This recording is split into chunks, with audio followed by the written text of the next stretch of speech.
Monde, merci d'être là à cette dernière journée de la session.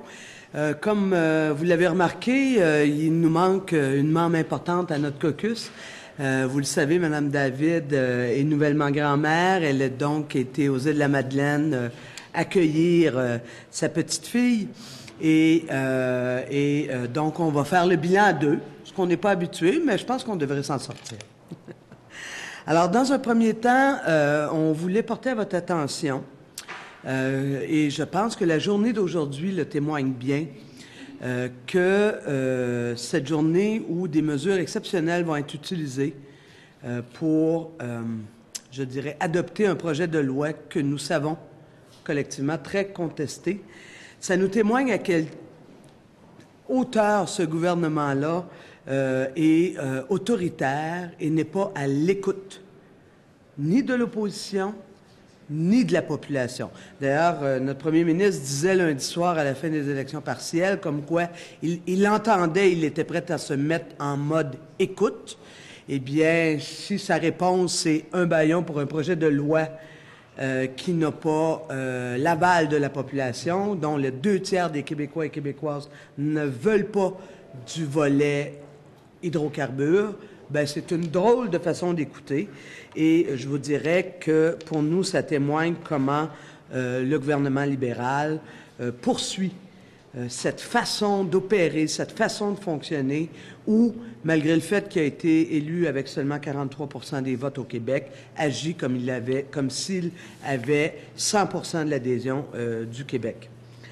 J'ai parlé du projet de loi 106. Bien, c'est pas un addon. C'est quand même plusieurs heures qui ont été passées en commission parlementaire. Mais initialement, rappelons-nous, la population, les 3 partis d'opposition avaient demandé de scinder ce projet de loi-là parce que son chapitre 4 était inacceptable.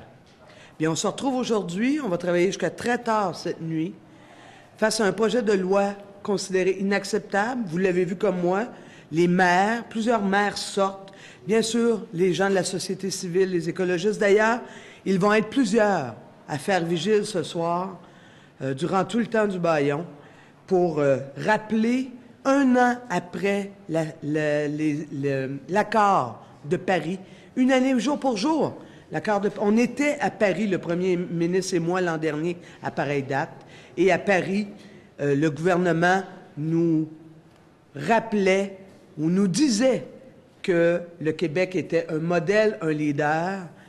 Et si c'est cette façon-là qu'on est un leader mondial, c'est-à-dire en imposant un bâillon sur un projet de loi que les gens ne veulent pas, en adoptant une loi de transition énergétique dans laquelle la majorité des articles sont des articles sur la loi sur les hydrocarbures, eh bien, si c'est ça le modèle que nous avons à proposer au Québec à la face du monde, je trouve que ce n'est pas un très, très beau modèle. Et aujourd'hui, qu'est-ce qui va se passer à Ottawa? Les premiers ministres des différentes provinces vont discuter encore là d'environnement et notre gouvernement devra dire aux autres provinces, bien oui, nous, on adopte des projets de loi sous bâillon. Un autre élément qui a été clé pour nous dans la dernière session, c'est toute la question de la discrimination systémique envers les peuples des Premières Nations.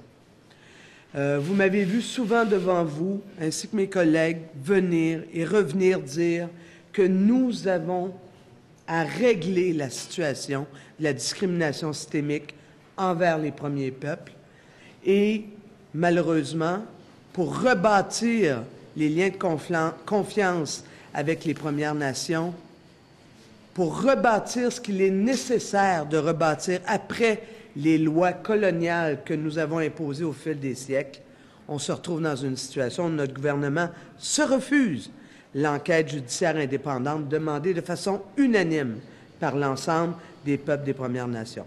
Alors, on est conscient et consciente qu'on a un rôle majeur à jouer je dirais même assez exclusif si on regarde dans les derniers mois. Je terminerai en vous disant que, encore là, au niveau de la discrimination systémique, Québec solidaire est aux côtés des populations immigrantes et particulièrement auprès des gens racisés qui souvent on trouve dans les débats publics, malheureusement, sont traités, je dirais, sont négligés ou voire même traités comme étant des gens de qui nous devrions avoir peur. Ce qu'on pense à Québec solidaire, et vous le savez, et on va continuer à le dire, les gens racisés, les nouveaux arrivants, nous sommes à leur côté parce que pour nous, à Québec solidaire, ce qui fait la force du Québec, c'est sa biodiversité, même au niveau ethnique, et non pas, ce n'est pas dans l'exclusion et dans la peur de l'autre qu'on va construire le peuple et le pays auquel nous aspirons. Merci, Manon. C'est une coïncidence quand même lourde de sens qu'il faut absolument relever aujourd'hui. C'est la journée internationale de la lutte contre la corruption. On a eu une motion à l'Assemblée nationale, mais ça nous fait réaliser le chemin qui reste encore à parcourir. Quand on pense au scandale absolument inacceptable de la vente des immeubles du gouvernement, alentour des nominations partisanes et des collecteurs de fonds du Parti libéral, la Société immobilière du Québec, quand on pense à la nomination inexplicable de Pietro Perino, un organisateur du maire de Laval, impliqué dans la fraude et qui est en prison aujourd'hui, les nominations douteuses de toutes sortes qu'on a sues par des ministres à 100 000 $ qui continuent à siéger aux côtés de notre ministre à 100 000 $, qui est le premier ministre actuel du Québec, de l'époque du gouvernement Charest, et par leur dénégation, par les réponses qu'on entend aujourd'hui qui ressemblent étrangement aux réponses qu'on entendait si plusieurs d'entre vous étiez là lorsqu'on a commencé à poser des questions sur la corruption dans le secteur de la construction. C'est exactement les mêmes réponses qu'on recevait. Malheureusement, l'incapacité que nous avons dans nos institutions à pouvoir rendre responsables, imputables les personnes qui ont des comportements parfois légal peut-être, mais parfaitement immoral. Dans le cas d'Yvon Nadeau, M. Lessard, ensuite Sam Hamad et tout l'entourage, en fait, de M. Couillard. Mais je voudrais vous parler des conditions de vie de nos citoyens, des conditions économiques de nos citoyens. Le dossier du salaire minimum, qui est présentement, à proprement parler, indécent. Nous parlons d'un salaire d'à peine 10,75 $. Faites le calcul, 50 heures par semaine à 40 heures par semaine, même pour quelqu'un qui travaille à temps régulier complet pendant toute une année, ça fait un salaire je dirais, de misère lorsque vous avez à supporter une famille avec quelques enfants. Le ministre vient d'être obligé de plancher en reconnaissant l'inacceptabilité d'une telle chose pour un scénario pour sauver la face, parce que heureusement, l'opposition officielle s'est emparée de notre proposition d'un salaire à 15 $ l'heure. S'est emparée, en fait, d'une proposition qui ne vient pas de nous. Nous, on l'a mis de l'avant parce que ça venait des travailleurs, ça venait des milieux populaires, ça venait de groupes de syndiqués et de non-syndiqués qui revendiquent ça. Mais c'est la chose à faire, c'est le rôle de Québec solidaire, et tant mieux si l'opposition officielle est capable de temps en temps de se ressaisir et de faire son travail. On espère que ça va être sérieux, qu'on va forcer le gouvernement à aller plus loin que le 20 sous de l'heure que Mme Viens s'apprête à faire cette année. Nous serons vigilants parce que nous sommes prêts à démontrer, chiffres à l'appui, que l'argument du chaos économique puis de tout ce qu'on entend habituellement là, par les officines je dirais, du langage économique officiel, ça ne tient pas la route. Nous avons besoin d'une politique de hausse du salaire minimum qui soit énergique. C'est une injection directe dans l'économie d'en bas, dans la lutte à la pauvreté, mais surtout dans le soutien à l'économie locale, à l'économie qui est à la base de la prospérité du Québec, c'est-à-dire les petites et moyennes entreprises. Il y a aussi, vous savez, notre opposition que vous avez vue au cours de la session, le travail incessant, acharné qu'a fait Françoise sur le projet de loi 70 pour essayer d'offrir un peu de protection à l'attaque subie par les assistés sociaux, par le gouvernement, par le ministre, en fait, de non-assistance sociale, dans l'espoir de voir un peu atténuer les côtés les plus, je dirais, ravageurs de ce projet de loi.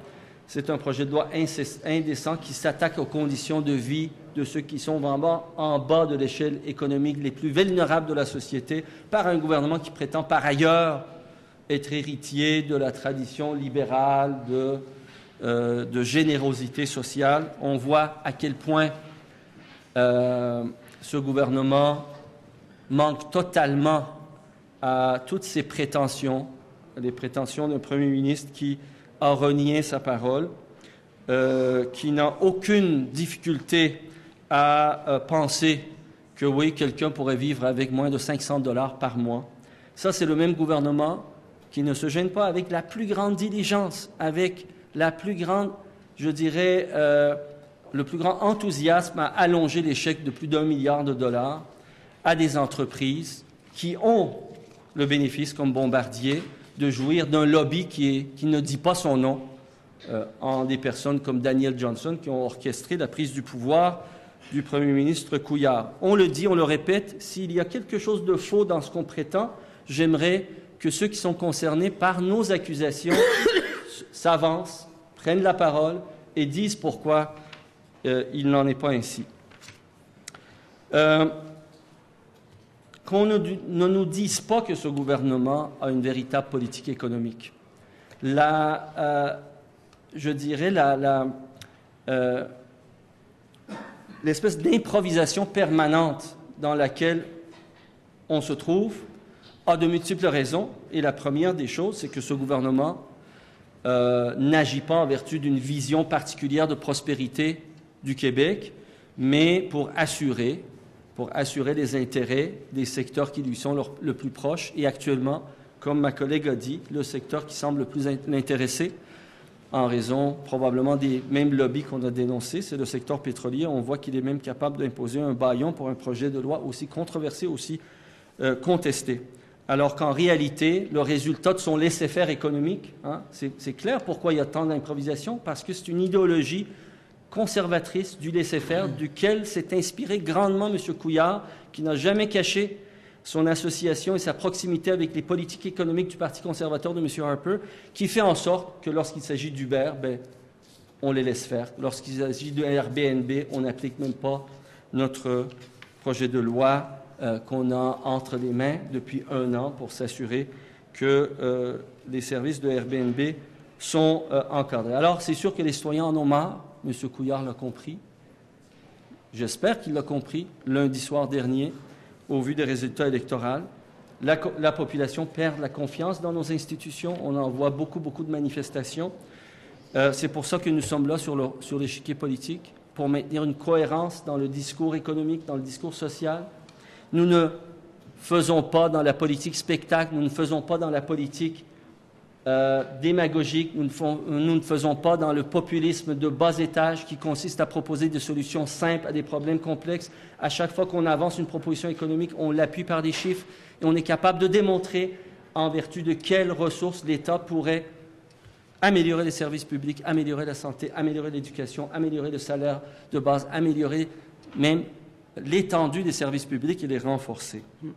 Et si il nous arrive de tourner le dos en chambre lors d'un vote qui est odieux pour couper les vivres aux plus vulnérables, dans le fond, on le fait parce qu'il faut bien que quelqu'un relève le fait que c'est le gouvernement, c'est l'institution, c'est l'État qui est en train de tourner le dos à la population. Merci beaucoup de votre attention. Merci. On va prendre des questions. Une question et une sous-question, s'il vous plaît. Il y a vraiment un enjeu de temps aujourd'hui. On doit terminer à 13h15. Merci, M. Bovet. Bonjour, Mme Massé, bonjour, M. Kadir. Pourquoi, selon vous, votre message ne passe pas à l'extérieur de Montréal? Dans les résultats des partiels de lundi, vous êtes entre 3 et 5 sauf erreur à Saint-Jérôme et dans Arthabasca. C'est quoi le problème avec Québec solidaire dans le reste du Québec à part Montréal? D'abord, dans le reste du Québec, dans les élections générales, lorsque la population entend parler de nous adéquatement, lorsqu'on a les moyens de se faire entendre parler, de se faire entendre et qu'on parle de nous, je voudrais vous dire que de sondage en sondage, notre appui en région est à peu près la même, mais parfois supérieur à Montréal. Dans une élection partielle, pour ceux qui ont fait des élections, et j'en ai beaucoup dans le corps, laissez-moi vous dire, les résultats sont le reflet de l'organisation locale, de ce qu'on a décidé de privilégier, de renforcer ou pas. Et il est vrai qu'après autant d'élections partielles, je vous l'avoue, parce que nous, on n'a pas d'argent, des millions là, d'argent sale dans les coffres. On doit faire des choix. Et on a fait le choix de faire une élection sur l'île de Montréal et une élection en région. Après tout, la Rive-Sud de Montréal, Longueuil, c'est quand même en dehors de ce qu'habituellement on nous prête. Or, surprise, dans Marie-Victorin, on a fait un très bon score. On a augmenté substantiellement nos scores. Donc, moi, je maintiens le fait qu'un parti dont plus de la moitié des membres viennent des régions, un parti qui a des associations actives dans plus de 60 circonscriptions du Québec, et ça ne se trouve pas tout sur l'île de Montréal, c'est un parti qui est autant un parti des régions que n'importe quel autre parti. Sauf que, avec des faibles moyens, ça prend du temps. On nous disait exactement la même chose. Quand moi j'ai été élu, on disait, vous imaginez pas, là, ça c'est une exception. Ça ne pourra jamais sortir du plateau. Aujourd'hui, vous voyez qu'on fait de bonnes figures dans Verdun, dans Saint-Henri, Sainte-Anne. On a 3 comtés. Donc, laissez-nous le temps et donnez-nous la chance de forcer les autres partis à se battre à armes égales, c'est-à-dire sans l'argent mal acquis, et vous verrez. Le gouvernement se présente comme le sauveur, le Parti québécois comme l'alternative, la CAQ comme le gouvernement en attente. Vous êtes qui? La voix du peuple. Contre-réponse, l'enjeu de temps est résolu. Merci. Alain Laforêt. Bonjour. Est-ce que vous laissez entendre que la Coalition Avenir Québec a de l'argent sale dans ses coffres? Non, là, je peux pas dire ça. C'est ce que vous venez de dire, là. Non, j'ai dit les principaux partis au pouvoir. Bien, la Coalition Avenir Québec non, présente des candidats partout, une bonne représentation. Reconnaissons tous à François Legault d'avoir eu le courage et l'honnêteté de reconnaître qu'il y avait un problème dans le financement aussi de l'ADQ et de rembourser. On en attend de même pour le Parti québécois et le Parti libéral. Est-ce que les élections partielles vous ont démontré que la convergence était la solution pour sortir les libéraux?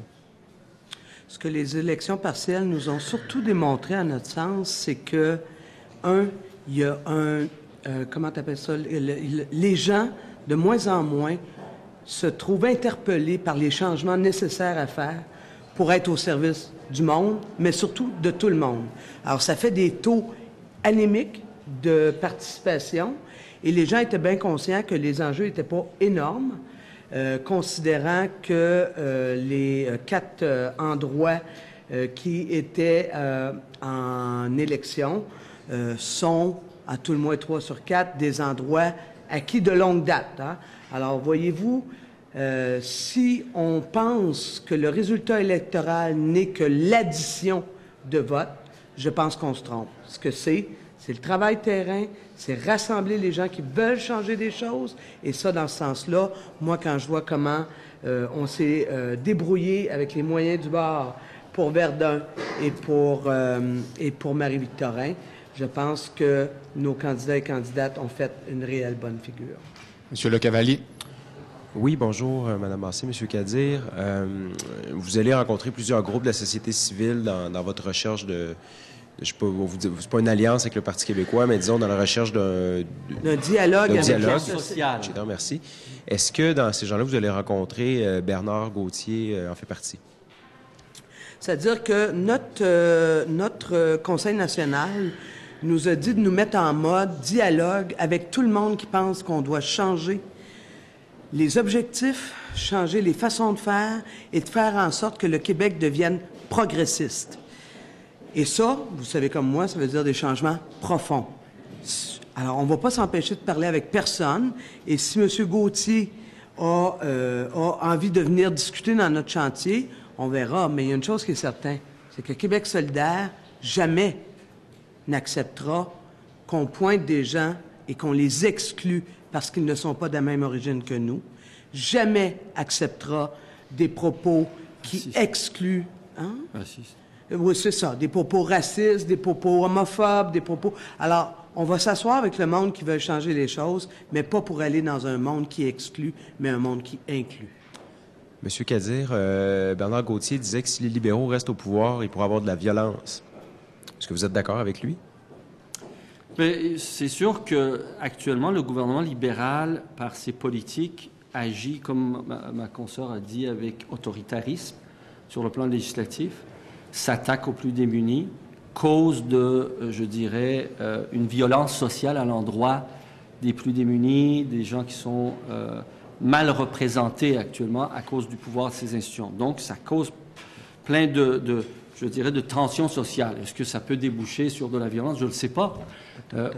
On sait que le monde autochtone subit beaucoup d'injustices, je dirais une exclusion systématique, un racisme systématique, et il peut arriver que les nations autochtones, devant l'intransigeance, devant l'absence d'écoute du gouvernement, devant son déni démocratique, puissent recourir à des méthodes que certains vont qualifier de violentes, mais la vraie violence vient de ce système qui n'est plus démocratique lorsqu'il nie l'évidence, lorsqu'il nie des solutions que l'ensemble de la société réclame.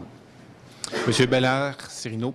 Oui, M. Kadir, vous avez mentionné un peu plus tôt, en fait, vous le répétez depuis le début de la session, voire même depuis votre arrivée à l'Assemblée nationale, que de l'argent sale dort dans les coffres du Parti libéral du Québec.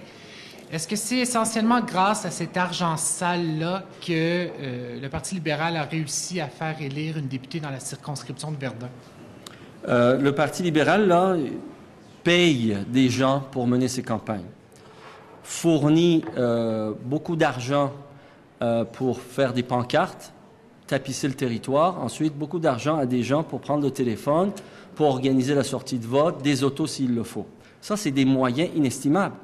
Tous ceux qui ont fait des élections, la capacité qu'a une organisation de sortir le vote de ses sympathisants est essentielle pour remporter une victoire. Donc, c'est sûr que l'argent sale du Parti libéral, quelle que soit l'honnêteté des gens qui sont leurs représentants, moi, je ne remets pas en doute, je ne la connais même pas, ni l'intégrité de Mme Melançon, ni bien des députés qui sont ici à l'Assemblée nationale. Mais je le regrette de leur dire que leur victoire a été grandement rendue possible par de l'argent sale dans les coffres du Parti libéral. Donc, est-ce que le Parti libéral a triché? Bien sûr, je l'ai déjà dit. Dans Verdun. En anglais, je l'ai dit, it's a rigged election, en vertu du fait que de l'argent illégalement acquis, ce qui a de manière occulte contribué à renforcer ce parti, leur permet de gagner des élections. Ces élections sont truquées par l'argent contre la démocratie, sont truquées par l'argent contre des gens qui se battent en respectant les règles de la démocratie, qui exigent qu'on n'accepte pas un financement illégal. Quand annoncerez-vous que vous allez participer ou non à la prochaine campagne électorale, M. Kadir? Après discussion avec nos équipes, quand je saurai que c'est le temps que je parte, mais malheureusement, c'est pas pour demain. Monsieur Croteau? Pour vous. Les conférences de presse vont être longues. Bonjour à vous deux. À qui de droit, là, je pose la question, à qui veut bien la prendre. D'abord, comment recevez-vous ces informations selon lesquelles il y aurait une prorogation de l'Assemblée nationale et un remaniement ministériel? Bien, moi, je pense que c'est pas surprenant. C'est-à-dire, quand on regarde dans quel bourbier le gouvernement s'est embourbé depuis quelques mois, c'est pas surprenant qu'à un moment donné, ils doivent tirer une ligne et surtout que après avoir fait souffrir les Québécois et Québécoises dans des services de garde au niveau de l'éducation, de la santé, on puisse se positionner en sauveur qui vient réinvestir de l'argent qui a été malheureusement coupé depuis 2 ans. C'est pas surprenant. Mais nous, prorogés ou non, on va être là et on va continuer à faire notre travail. Je voudrais revenir sur la question que Sébastien avait soulevée tout à l'heure concernant C'était un objectif de Mme David de faire connaître Québec solidaire en région. Là, ce que vous nous dites, c'est que finalement, s'il n'y avait pas eu d'argent sale et si on avait eu une meilleure organisation, on aurait eu des meilleurs résultats en région. Mais donc, est-ce qu'il y a là... Regardez, en région, pour que la journée de l'élection, dans un comté comme Saint-Jérôme, d'accord, ou Arthabasca, les gens qui sont des sympathisants de Québec solidaire se déplacent, il faut qu'il y ait une motivation, il faut que ça soit facilité, il faut qu'il y ait des rappels. Vous savez, dans Verdun, pour qu'on obtienne les résultats, on avait une équipe qui, dès 6h30 du matin, lundi, distribuait des cartes de rappel aux portes de ceux qu'on avait identifiés des sympathisants. C'est par l'entremise de ce genre d'action, de travail. C'est sûr que quand on n'a pas les moyens, quand on choisit de privilégier, de mettre nos efforts sur 2 comtés, puis on maintient juste l'effectif minimum dans 2 autres comtés, dans une élection partielle, où en plus il y a une polarisation alentour des 2 principaux contenders, des 2 principaux opposants ou rivaux qui aspirent à gagner le comté, c'est très difficile de motiver nos sympathisants de sortir et d'aller voter. Ça ne veut pas dire qu'il n'y a pas d'appui populaire dans ces comtés-là. Ça ne veut pas dire... Et je vous mets au défi, je vous le dis sincèrement, j'accepte votre proposition sans avertissement. On va dans ces comtés-là, Arthabasca, on va dans Saint-Jérôme, on va aller rencontrer des gens, vous allez voir, une proportion importante même de ceux qui sont allés voter pour les autres partis disent que nous sommes leur premier choix. Ils vont voter pour les autres partis juste pour bloquer l'un ou l'autre. C'est à cause du mode de scrutin sur lequel travaille actuellement Manon qui fait en sorte que il y a toutes sortes de distorsions. Puis une des distorsions, c'est ce genre de choses que vous êtes en train de nous dire. Mais pardonnez-moi, mais en filigrane de ce que vous nous dites, c'est qu'il y a quand même une admission que le plan est pas tout à fait, l'objectif n'est pas tout à fait atteint. Il reste encore du travail à faire pour Québec solidaire. Non, j'ai dit que la machine n'était pas là, mais comme dans les sondages, l'appui est là. On a même des appuis qui dépassent en région, l'appui dans l'île de Montréal. Et je vous dirais, M. Croteau, notre membership, donc tout va bien, c'est ce que vous dites en région. Oui, parce que regardez, notre membership, actuellement, une majorité de nos membres viennent des régions. Je peux vous fournir des chiffres si vous voulez, là, via notre ami. Lorsque vous faites des sondages, que les gens n'ont pas besoin de se déplacer sous la neige le jour des élections, dans une élection où il n'y a pas d'enjeu, puis on leur demande c'est qui votre appui, nos appuis actuellement en région dépassent la région de Montréal. Quelles sont les preuves que j'ai besoin, autres que ça, que nous progressons convenablement à la hauteur de ce qui est possible pour un parti avec des exigences que nous avons. Madame Biron. Monsieur Kadir, Madame Massé, bonjour. J'aimerais savoir si vous avez des contacts avec Gabriel Nadeau-Dubois qui vient de terminer là, la tournée Faut qu'on se parle. Ben, on n'a pas de contact particulier, mais c'est évident que dans le travail que nous demandent de faire nos membres par rapport au chantier de réflexion, se mettre en dialogue avec l'ensemble des progressistes du Québec pour nous rendre à notre congrès du mois de mai, faut qu'on se parle et toute cette gang-là, pas juste Gabriel, mais tout le groupe, définitivement sont des gens avec lesquels on va avoir envie, qui viennent s'asseoir à table pour jaser comment on va renverser le gouvernement actuel. Et moi, je me dis, il y a sûrement un contact, parce qu'à chaque fois que je l'entends parler, il y a un court-circuit positif dans ma tête. Là. C'est comme il y a un courant qui passe. Même chose pour Jean-Martin Hossan. Je ne vais pas brûler ma deuxième question, mais... même chose. En fait, nous, on appelle... Le mandat qu'on a reçu de nos membres, c'est de s'asseoir, à travers un chantier de travail, de s'asseoir avec les progressistes qui veulent mettre fin à ce qui se passe actuellement. Et moi, je pense que les gens qui se reconnaissent vont être heureux de venir s'asseoir avec nous autres. Contact formel, non, rien. Mais ma deuxième question, notamment M. Hossan, on sait qu'il veut faire de la politique, qu'il est intéressé à faire de la politique. Est-ce qu'il pourrait utiliser le véhicule de Québec solidaire pour faire de la politique? Bien sûr. Absolument. M. Jean-Martin Hossan est un indépendantiste, un progressiste. C'est un homme de grand talent qui a des qualités de communicateur. Il est jeune, il a des compétences économiques, alors il a tout ce qu'il faut pour faire ce que Québec solidaire souhaiterait faire. Et Québec solidaire est une bonne plateforme. C'est sûr que c'est démocratique, Québec solidaire. Donc, le mode de direction, le mode d'orientation, ça se fait moins individuellement. Donc, s'il est capable de travailler avec ses exigences démocratiques ou pas de chef, c'est parfait. Est-ce que vous posez un geste pour qu'il se joigne à vous, le groupe de Faut qu'on se parle? C'est pas encore fait parce qu'on vient de décider de tout ce qu'on vient de décider, mais on est en réflexion. Le chantier dont a parlé Manon, c'est exactement le geste, mais on veut le faire de manière pas individuelle. C'est pas notre manière d'approche. Nous, on veut englober des courants. On pense pas que la solution réside dans des individus. On pense que la solution réside dans une mobilisation sociale. Monsieur Robillard. Est-ce que M. Nadeau-Dubois, ça ferait un bon successeur pour vous, par exemple, dans Mercier? Pourquoi vous ne lui faites pas la proposition? Moi, je pense que oui. Il y a lui, il y a tous ceux et celles, il y a des femmes aussi, qui se sont présentées, là, j'oublie les noms, Claire Bolduc. Oui. Claire Bolduc, Maïté Saganache, Gabriel, Jean-Martin. Il y a de la place pour eux dans Mercier. Mais vraiment, c'est sur Will Prosper. Dans Mercier, là, c'est un comté dans lequel on peut mener une bataille victorieuse avec n'importe quelle personne qui est dévouée et qui peut défendre les positions de Québec solidaire. Mais on n'en est pas rendu là. D'une part, et d'une autre part, c'est parce qu'on a 122 autres à gagner. Hier, M. Couillard a dit qu'il ne connaissait pas le fin détail du mandat qui avait été confié par M. Vaillancourt à M. Perrineau. Donc, on comprend qu'il était au courant qu'il y avait eu un mandat confié à M. Perrineau à Laval et que ça lui posait pas de problème. Moi, j'aimerais savoir, est-ce que pour vous, le simple fait que M. Perrineau ait travaillé avec M. Vaillancourt, ça aurait dû le disqualifier d'une nomination comme celle qu'il a reçue? Votre question est un peu hypothétique parce que M. Perrineau a bien d'autres flèches dans son arc, je dirais, mais questionnable. Sur ce fait précis-là. Mais je pense que oui. Okay. Maintenant qu'on connaît le bilan et les méthodes de travail et la fraude et les actions criminelles de la bande organisée qui répondait au chef qui était M. Vaillancourt, c'était une bande organisée. Hein. Il a été accusé de gangstérisme. On a laissé tomber ça juste pour faciliter la conclusion d'une entente. Donc, il y avait une bande criminelle organisée qui répondait à M. Vaillancourt et M. Perrineau était, au moins en 2001, mais là maintenant j'ai la preuve, en 2005, œuvrait pour le chef d'une bande criminelle. Alors, tirez-en vos conclusions. M. Jean-Marc Fournier se lève en chambre pour dire que c'est rien. Il rejette ça du revers de la main. Pour lui, ça ne l'intéresse pas de savoir ça.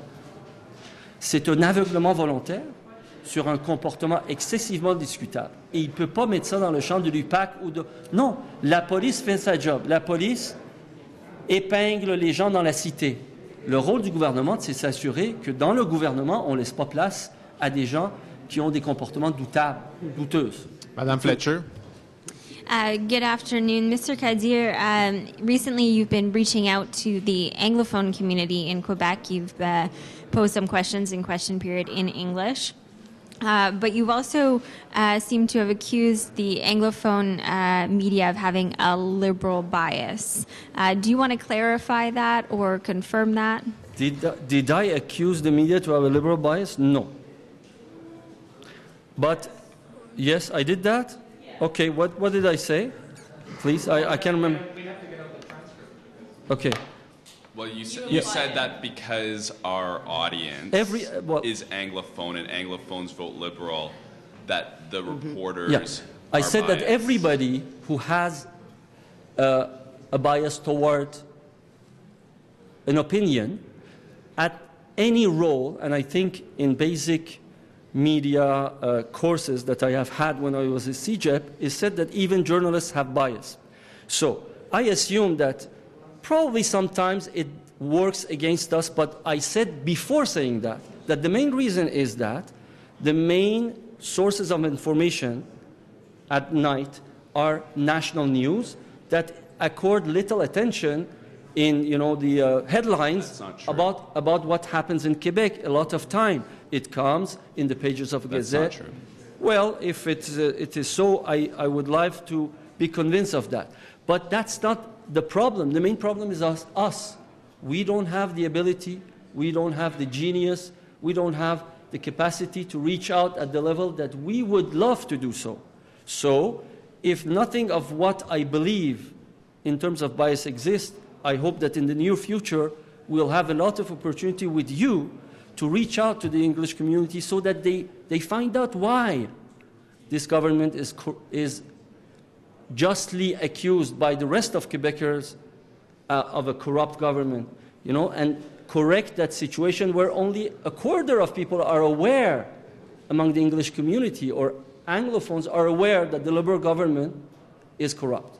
So are you saying, though, it's the fault of the Anglophone media that the Anglophone community isn't aware of these things that you want them to be aware of? I think it doesn't help anybody to blame anybody. I'm just saying that if there are problems in our side, our incapacities, if there are some problems technical, because national news are not only Quebec news, okay, where the Francophone, their first news are usually Quebec news. So people watch the we'll local take questions news. first, I'm and local news. you can tell your opinion afterwards.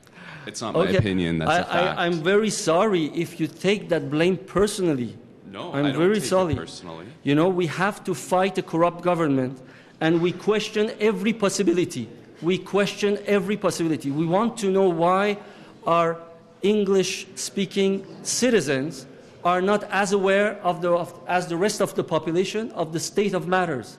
So give me other explanations. Give me other alternative explanations. I would love to hear about them.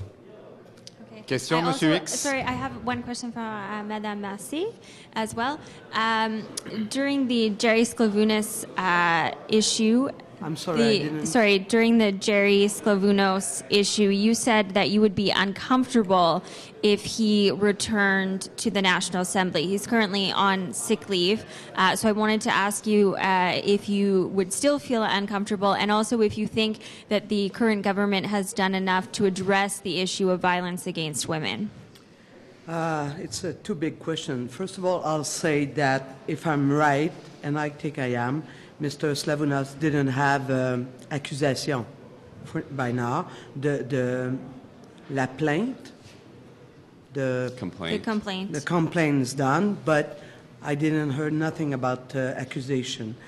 But for me, you know, when public people have allegation against them, it's, you know, let's say I'm sorry, my English, as you know, is not very good, but the difference between l'apparence de and real conflict. The real conflict, it's at our point, it's the same thing.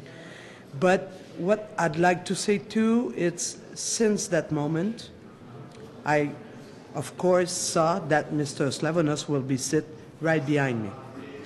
So I talked with the Secretary General about that, and I hope he heard me. That's it. If Mr. Sklavounos back, that's what we don't really want. I hope we'll change the place. It's going to be a little bit too hard for me to have him right there. This is your first question. For the second question, what? Sorry. If you think the government has done enough to address violence against women. Violence against women. You see the last strategy that the minister gave to us. The problem is in that strategy we have a lot of action, but the $5 billion each year, it's not enough to go through this big issue. It's to change mentality, it's to change the rape culture, and this is need more than $5 million a year. OK.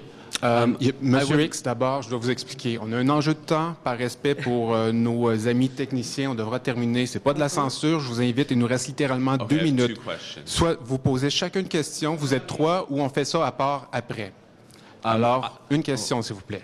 I would just like to know, after Monday's result in Verdun, the Quebec Solidaire did well, doubled its vote. So how do you think that's going to change the dynamic in your talks with the Parti Québécois and others about a possible electoral alliance in 2018? Well, I think it will show everybody, not only Parti Québécois, but also our social allies, that we have capacities, that we can go far beyond the central neighborhoods where we were supposed to be confined. Because Verdun is not at all the same as, for example, Sainte-Marie-Saint-Jacques or Gouin. You know, it's really different socially.